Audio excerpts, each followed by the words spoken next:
സംസ്ഥാനം നാളെ പോളിംഗ് ബൂത്തിലെത്താനിരിക്കെ ഇന്ന് നിശബ്ദ പ്രചാരണം. വോട്ടർമാരെ നേരിട്ട് കണ്ട് അവസാനവട്ട വോട്ട് ഉറപ്പിക്കാനുള്ള തിരക്കിലായിരിക്കും ഇന്ന് സ്ഥാനാർത്ഥികൾ. ഇതിനിടെ വിവിധ ബൂത്തുകളിലേക്കുള്ള പോളിംഗ് സാമഗ്രികളുടെ വിതരണം ഇന്ന് നടക്കും. അതത് മണ്ഡലങ്ങളിൽ സജ്ജീകരിച്ചിട്ടുള്ള വിതരണ കേന്ദ്രങ്ങളിൽ രാവിലെ 8 മണി മുതലാണ് വിതരണം ആരംഭിക്കുക.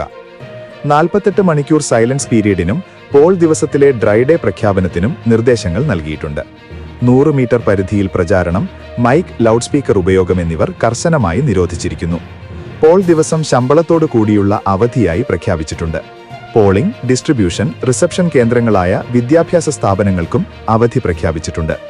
സമ്മതിദായകർ ബൂത്തിൽ വോട്ട് രേഖപ്പെടുത്തുന്നതിന് BLO നൽകിയ വോട്ടർ സ്ലിപ്പ് മാത്രം മതിയാകില്ല എന്നും വോട്ടറെ തിരിച്ചറിയുന്നതിനായി തിരഞ്ഞെടുപ്പ് കമ്മീഷൻ നിർദ്ദേശിച്ച തിരിച്ചറിയൽ രേഖകളിൽ ഏതെങ്കിലും ഒരെണ്ണം നിർബന്ധമായും കയ്യിൽ കരുതേണ്ടതുമാണ്. ഏപ്രിൽ 29 വരെ എക്സിറ്റ് പോൾ, ഒപ്പീനിയൻ പോൾ നിരോധിച്ചിട്ടുണ്ട്. നിരോധനം മറികടന്ന് ഏതെങ്കിലും വിധത്തിലുള്ള എക്സിറ്റ് പോൾ, അഭിപ്രായ സർവേകൾ മാധ്യമങ്ങൾ മുഖേന പരസ്യപ്പെടുത്തുന്ന, സംപ്രേഷണം ചെയ്യുന്ന എല്ലാ ദൃശ്യശ്രവ്യ മാധ്യമങ്ങളും പത്രപ്രസിദ്ധീകരണങ്ങളും ഇലക്ഷൻ കമ്മീഷൻ ഓഫ് ഇന്ത്യ മുഖേനയുള്ള നടപടികൾക്ക് വിധേയമാകുന്നതായെന്നും കളക്ടർ പറഞ്ഞു. കൂടുതൽ വാർത്തകൾക്കായി താഴെ കൊടുത്ത ലിങ്കിലൂടെയോ ഫോൺ നമ്പറിലൂടെയോ എന്റെ നാട് വാർത്താ വാട്സാപ്പ് ഗ്രൂപ്പിൽ ജോയിൻ ചെയ്യുക. 8129622842.